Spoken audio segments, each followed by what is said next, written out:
She called me at 6:47 on a Friday night and said, "I need you in a suit. I need you at the Aldrich in 40 minutes. I need you to hold my hand when we walk in and not let go until I tell you to." I said, "Sloan, what's happening?" She said, "Marcus is going to be there." I was already looking for the suit jacket. I need to explain something about Sloan before I explain what happened that night, because the explanation matters for why I did what I did and why it took me so long to understand what I was doing. Sloan and I had been best friends for 7 years. We had met in the 3rd week of our first real jobs, at a firm where we were both junior analysts, drowning in spreadsheets neither of us had been trained to build, and we had found each other in the break room at 11 at night, the way people find each other in emergencies. Quickly. Completely. Without the slow, careful process of deciding whether to trust someone. We had simply decided, on the basis of that first 40-minute conversation over bad office coffee, that we were people who would tell each other the truth and mean it. Not the diplomatic version of the truth, not the one that's been pre-processed for the other person's comfort, but the actual one. We had tested this almost immediately, and it had held, and after that we had stopped questioning it and just built on it. 7 years is a long time to know someone. Long enough to know how they take their coffee and what kind of tired they are when they say they're fine, which are 2 entirely different kinds of tired that look the same from the outside unless you've been paying attention across a long stretch of time. Long enough to know which specific register of humor will carry them through a bad day, and which one lands wrong if you misread the moment by even a degree. Long enough to have accumulated the shared shorthand that develops between 2 people who have been through enough together that some things no longer need to be said in full. You can say half a sentence, and the other person already has the rest of it. We had been through the things you go through in 7 years. Job changes. She moved firms twice, and I went independent. And we had helped each other navigate both in the particular way of people who know each other's professional instincts well enough to say when a decision is coming from a clear read of the situation and when it's coming from fear. Her father had been sick for 8 months 2 years ago, and I had driven her to the hospital the night the call came and sat with her in the waiting room at 2 a.m. for 4 hours without speaking. Because I knew the difference between when she needed words and when she needed someone to simply be present and not require anything of her. Long enough, in other words, long enough to fall in love with someone and spend 2 years building a careful, functional story about why it was something else. Because the friendship was the most important thing I had, and the love felt like a thing that could destabilize it if it was ever named out loud, and so I kept it unnamed, below the surface where it didn't change anything, or at least where it didn't change anything that was visible. I had been managing this for 2 years. I had, I thought, gotten quite good at it. I had been, it turned out, considerably less subtle than I believed. But I didn't know that yet. Marcus was a different story, and it is a story I have to tell you fully, because it is the engine underneath everything that happened that night. Marcus had been Sloan's relationship for 3 years, and her engagement for 1. He was now a senior partner at the firm where they had both worked, where she still worked, and he had been there first, which meant that when the engagement ended, the institution was partly his in a way it could not be equally hers. This is a specific kind of vulnerability that people don't always think about until they're inside it. When your professional life and your personal life are built in the same place, the ending of the personal thing does not stay in the personal column. It moves. He had ended it on a Tuesday. He had told their mutual colleagues at the firm on Wednesday, in conversations Sloan later heard about secondhand, with a version of what had happened that cast her as someone who had not been ready for the size of what she'd agreed to. Someone who had said yes to something and then retreated from it. Which was not what happened, but which was, as a narrative. Extremely difficult to refute without looking like someone who was still fighting about it. He had framed the ending as a mutual recognition. It was not. It was him deciding unilaterally that this was finished. On a Tuesday morning, after a weekend that Sloan had not understood to be a crisis.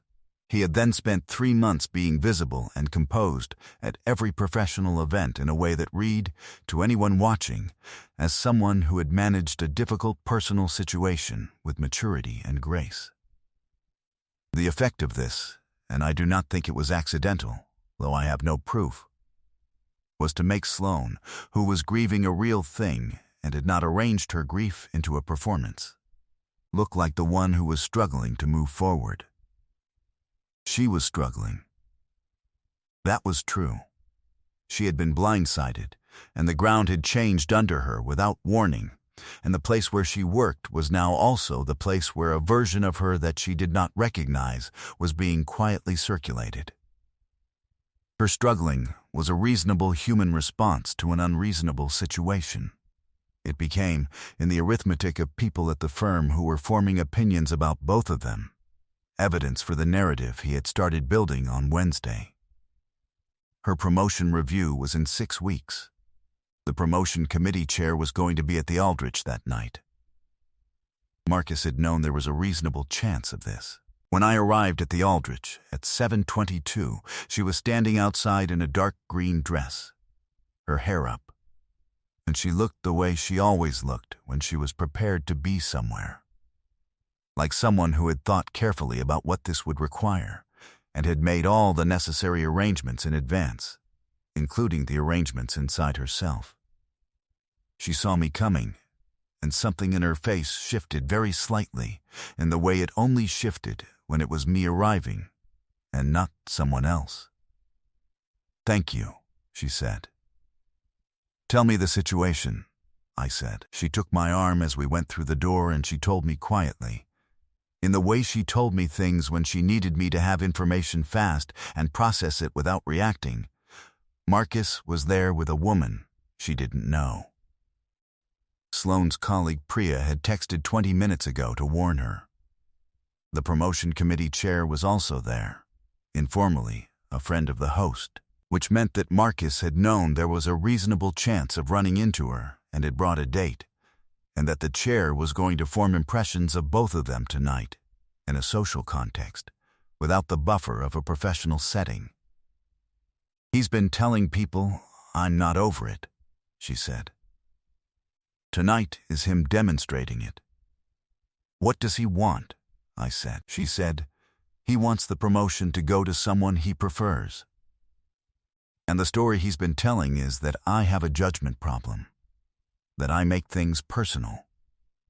We were inside by then. The party was the kind of party that has a terrace and a jazz quartet and waitstaff who move like they've been choreographed. Sloan's grip on my arm was the precise amount of firm that meant she was holding herself together with effort and was grateful to have something solid to hold on to. "When he sees us," I said, "what do you need from me?" She said, "Just be mine for tonight." That's all.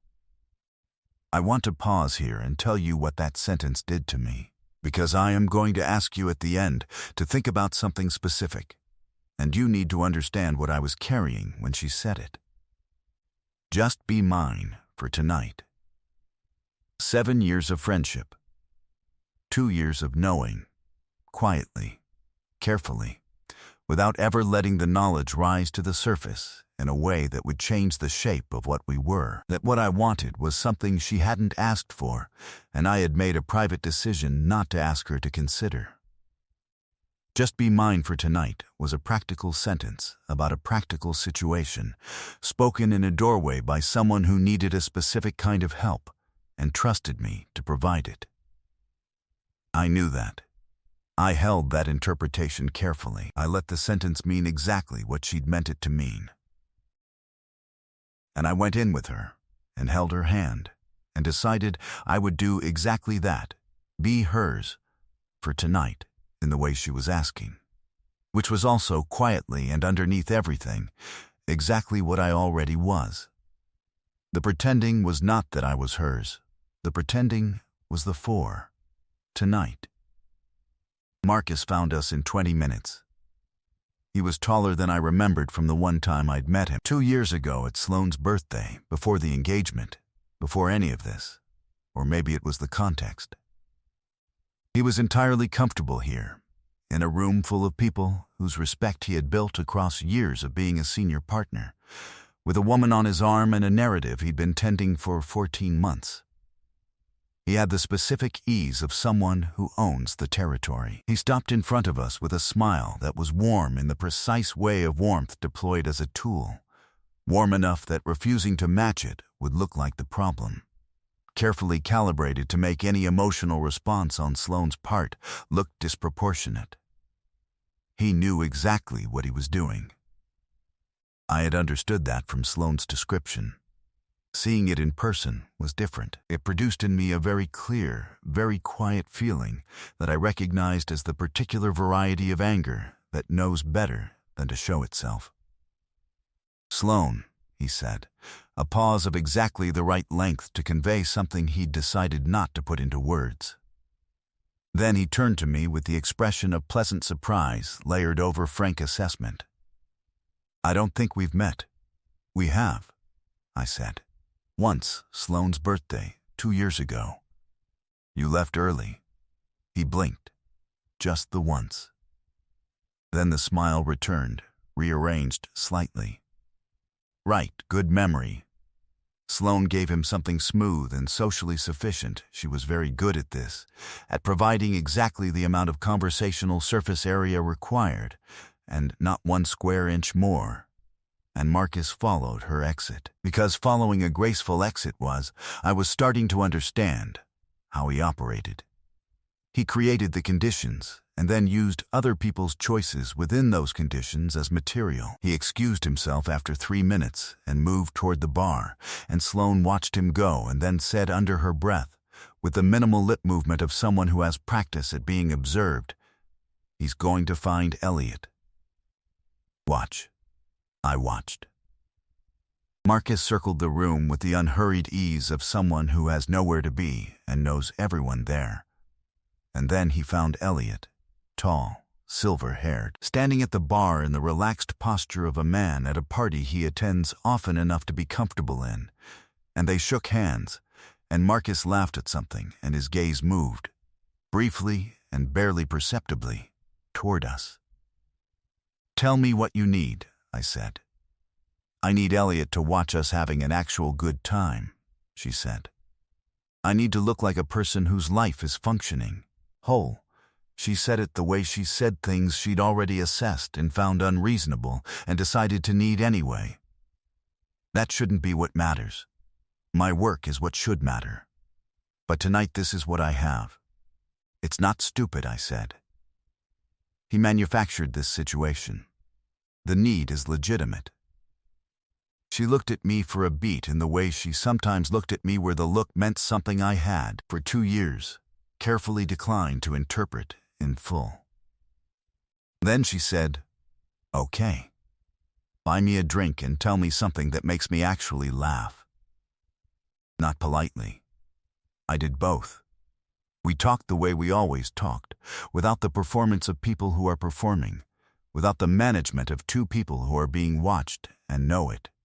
Just actually in the conversation, in the register we'd built across 7 years of telling each other true things. It was the easiest and the hardest hour of the night simultaneously. Easiest because it was her. Hardest because it was her. And because every minute of it I was both exactly where I wanted to be and in a state of extremely careful containment about what exactly I wanted. Priya appeared at 9. She was Sloane's closest colleague, and she had the look of someone who had new information and was deciding how to deliver it. She pulled Sloane slightly aside, and I caught enough of what she said to understand the shape of it. Marcus had spoken to Elliot. Whatever he'd said had lasted 15 minutes. Elliot had spent the last 20 minutes watching us from across the room.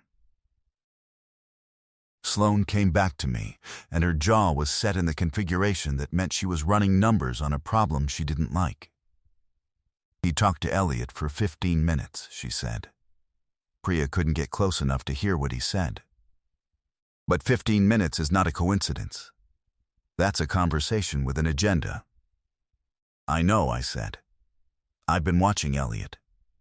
He's been watching us. What does that look like? Like he's gathering data and hasn't finished deciding what it means. She processed this.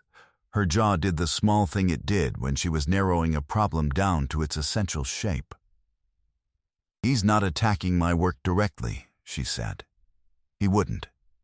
There's nothing to attack. He's seeding doubt about my judgment, my stability. He's giving Elliot a frame to put around everything he observes tonight. Then we give Elliot something that doesn't fit the frame. She looked at me. What does that mean? Dance with me, I said. Not as a strategy. Just because the music has been good for 20 minutes and you've been holding yourself at 3/4 capacity since we walked in, and you're allowed to stop doing that, give him something true to watch instead of something managed. She was quiet for a moment. I watched her decide. Not whether to trust me, that was settled, but whether the thing I was offering was what I said it was, which was not a tactic, but an actual invitation. Then she decided it was true, because it was, and she took my hand. We danced. I want to be precise about this, because the precision matters. We danced the way we had danced once before. 2 years ago at a mutual friend's wedding that I now understood had been the beginning of the 2-year problem I'd been managing ever since. Easy. Close. The particular physical comfort of two people whose bodies have been near each other enough times that proximity has stopped requiring a decision. She fit against me the way she had at the wedding, the way she had on the few occasions since when the evening had been late and the conversation had reached the kind of depth where the space between two people quietly contracts without either of them organizing it. It was natural. It was the easiest thing in the room. It was also, for me, the hardest, because I knew this time what I was feeling, and I knew what I was doing with it, which was holding it carefully and quietly, and spending it on her in the only currency she'd asked for. And I was paying it willingly. Being the person she needed me to be was not a sacrifice. It was the thing I most wanted to be doing in that moment, in that room, with that music, and that green dress, and her hand in mine. The fact that it cost me something was the other side of that coin, and I accepted both sides of it without complaint, because the alternative was making the night about me, and the night was not about me. Elliot watched us from across the room. I caught him doing it twice, and both times he looked away with the particular expression of someone who has been observing something and is now updating a conclusion. I couldn't know what conclusion. I kept dancing. Priya appeared at 9 and pulled Sloane aside for 4 minutes, and I stood by the window and watched their faces and understood from the shape of the conversation, before I heard a word of it, that the news was not good. Sloane came back with her jaw in the configuration that meant she was calculating. At 10:15 she found me by the window again, where I'd gone for drinks, and she said, "Elliot talked to me." What did he say? He said he'd heard some concerns about my ability to stay focused during a difficult personal period. She said it carefully. He said he was glad to see I seemed well. The phrasing of that.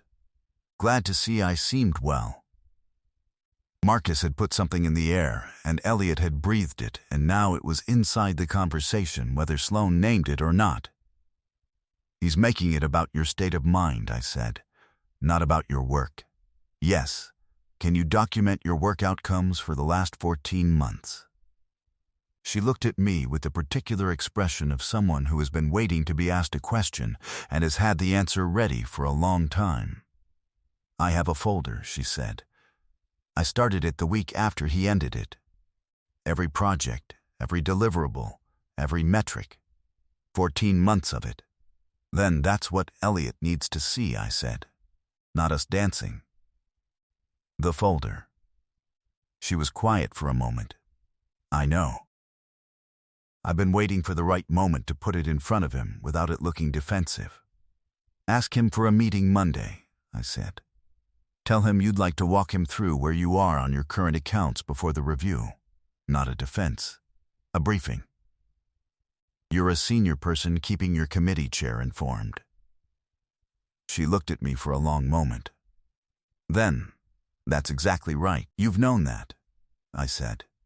You didn't need me to say it. Sometimes, she said, you need someone to say it out loud so it stops feeling like something you invented to comfort yourself. We stayed until 11. Marcus left at 10:40. He left with his date and without saying goodbye to us, which was a choice as deliberate as every other choice he'd made that evening, a departure staged to register as above it all, as someone who had come, been visible, done what he came to do, and left without needing a resolution. Sloane clocked it from across the room. I saw the moment she registered that he was going. A small stillness. Less than a second. And then she turned back to the conversation we'd been having with Priya and continued it without a break in her sentence. She watched him walk out the door, across 30 feet of terrace and cocktail party, in the 4 seconds between finishing one sentence and starting the next. And then he was gone, and she was still in the room, and she was the one with the folder, and she had always been the one with the folder. She looked at me once Marcus was outside. It was a specific look, not the kind you annotate, but the kind you recognize after 7 years of paying attention, the look that meant something had been decided, privately, and she was aware that I had seen the moment she decided it. Then she picked up her drink and said something to Priya, and the evening continued. Outside, in the night air, on the walk to the car, she said, I'm going to send Elliot the folder Monday. I know, I said. You were going to say that anyway. I was waiting for you to say it first. She looked at me sideways. Why? Because you didn't need me to. You'd already decided. She was quiet for a moment.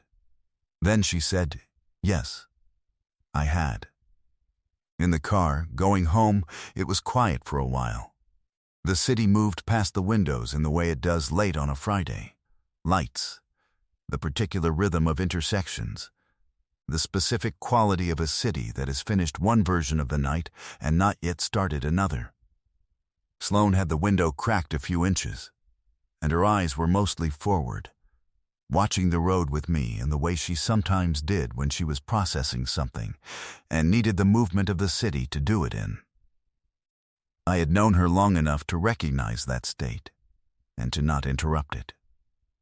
We had been sitting in that particular quiet for about 10 minutes when she said it. She said, why keep pretending? I kept my eyes on the road. My hands were on the wheel and they were steady because I realized, been half waiting for something. Not this specifically, but something, for long enough that my body had a response ready before my mind did. I said, what do you mean? She said, you know what I mean. The light ahead changed. I went through it, another block. The city kept going. Sloane, I said. 2 years, she said. She said it quietly, to the window rather than to me. I've been watching you be careful with me for 2 years. I didn't say anything because I didn't want to be wrong. Because I didn't want to make it strange. Because I didn't want to lose what we have by trying to reach for something it might not be able to become. She paused for long enough that a whole city block went by. And then tonight you put on a suit in 40 minutes and came through that door and held my hand and danced with me and said the exact right thing at the exact right moment without being asked, and I sat there thinking, I'm so tired. I'm so tired of noticing and pretending I don't. The car was very quiet. A bus went past in the other direction, its windows lit. You knew, I said. I've known for a long time. How long? Long enough that the question of whether to say something stopped being a live question and became a thing I decided not to do. Which is a different kind of decision. Why didn't you? Because you never said it, she said. And I didn't know if that was because you didn't feel it, or because you were afraid of the same thing I was afraid of. And I couldn't ask without answering the question, and answering the question felt like too much risk. She turned from the window to look at me for the first time since she'd spoken. Tonight changed my calculation. I pulled over. There was a space at the curb, and I took it in one motion and put the car in park. Not dramatic, just necessary. I needed to not be watching the road for this. I turned to look at her, and she was already looking at me, which told me she had been waiting for me to stop the car, which told me she had thought far enough into this conversation to know the shape it would take. What were you afraid of? I said. That you'd say yes, and then it would become hard. The way new things are hard, even good ones, and we would lose what we've built trying to build something else on top of it. She said the next sentence with the flat simplicity she used for the things that cost her the most to say. I have lost enough things in the last 14 months. I couldn't stand the thought of losing you on top of all of it. You are the thing I kept. You are the person I knew wouldn't leave. Risking that felt like gambling with the one thing I'd managed to hold on to. The city was quiet around the car. Someone passed on the pavement outside, unhurried, not looking in. You're not going to lose me, I said. You can't promise that. I can tell you that I've been in love with you for 2 years, and it has not once made me want to be less in your life. Not once. It has made me want to be more in every version of your life that exists. I said it the way you say things after 2 years of not saying them. Not with drama, just with the specific relief of a weight you've been carrying so long, you've stopped noticing it until the moment you set it down. You are the person I call when something goes wrong. You are the person I want to tell things to. Tonight I put on a suit in 40 minutes because you said Marcus was going to be there, and that single piece of information was entirely sufficient for me to know I needed to be wherever you were. That has been true for 2 years. It does not change because we say it out loud. The only thing that changes, if we keep not saying it, is that we keep pretending neither of us notices. She was quiet, long enough that I sat inside everything I just said and felt it settle. Real, now, in a way it had been kept from being. Then she said, I have a folder with 14 months of performance documentation. I know, I said. And I have, and this is not something I would normally say out loud, I have what is essentially the equivalent for the other thing. The thing, with you, 18 months of specific incidents that I have thought about more than is reasonable and have never said anything about. That, I said, is the most you thing you've ever said to me. She almost laughed. I could see her almost laughing, the particular sequence her face goes through. The corner of her mouth, and then the attempt to keep it level, and then the moment the attempt loses. Then the laugh didn't quite come, and she looked at me and said, more quietly, I'm scared. So am I said. I've been scared for 2 years. I decided the scared was manageable. I'm revising that. You think we should say it anyway? I think, I said. We've been saying it for 2 years in every way except the actual words. I think the words are not the first thing. They're the last thing. Everything else has already happened. She looked at me for a long moment. Outside the car, somewhere a street over, someone laughed at something and the sound carried in the late Friday air and then was gone. She said, ask me tomorrow. I understood immediately what she meant. Not tonight. Still inside the event, and the adrenaline of Marcus, and the Elliot conversation, and everything I just said. Tomorrow, when we'd slept, and the morning had made it real, and we could look at it in daylight and confirm it was still true. She was not retreating. She was asking for the morning so that yes could mean something that lasted. It meant, I want to mean it. Give me until I've slept to make sure I'm not saying it, because tonight was a lot. Okay, I said.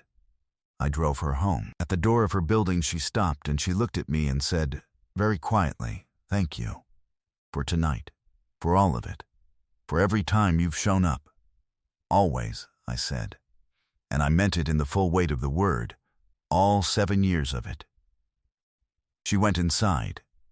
I drove home and I did not sleep, which I had fully expected, and at 8:43 in the morning my phone lit up. Not a text, her name, and a call. I answered before the second ring.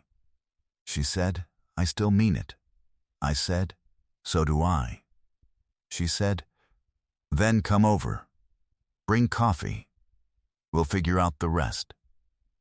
I need to tell you where things are now because I don't want to leave you in the car on that street forever. That was 4 months ago. We are not a finished story. We're still in the part where everything is slightly new and slightly terrifying, where you're learning someone you already knew well in a different and more complete register, where you're finding the places where the friendship and the new thing overlap completely, and the places where they produce entirely new territory that neither of you has a map for yet. It is the best thing I have done in several years. It is also, in the most productive possible sense, the most frightening. She sent the documentation folder to Elliot the following Monday, framed as a briefing. Not a rebuttal, not a defense. A senior person keeping her committee chair informed about her work before a review. He called her on Wednesday to say it was thorough and that he had no remaining concerns about anything he'd been made aware of. The promotion review concluded 3 weeks after the party. She got the promotion. Marcus sent a congratulations email. Brief, correct, impossible to criticize. She read it and showed me the screen, and I said, delete it. And she deleted it without reply. And then she set her phone face down on the coffee table and said she was going to get more coffee and went to the kitchen.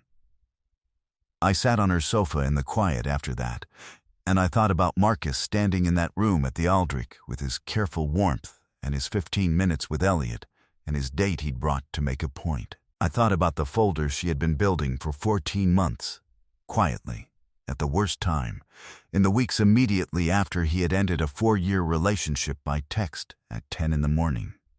Because she had understood early that the best answer to a narrative someone was building about you was a documented reality about yourself. I thought about the Tuesday he'd sent the text while she was behind a counter making lattes, and the way she had built the folder anyway, and the way she had called me at 6:47 on a Friday and said, I need you in a suit, and the way she had stood outside the Aldrich in the dark green dress and said, just be mine for tonight, which she had said as a practical sentence about a practical situation, and which was, I now understood, also something more than that.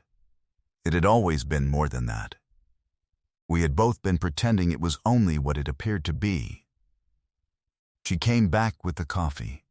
She sat next to me, close, the way she sits now that the gap between us no longer requires management. She pulled her feet up and leaned against my shoulder with the ease of someone who has been waiting to do exactly this for long enough that when it finally became available, they simply did it, without ceremony, without making it a thing.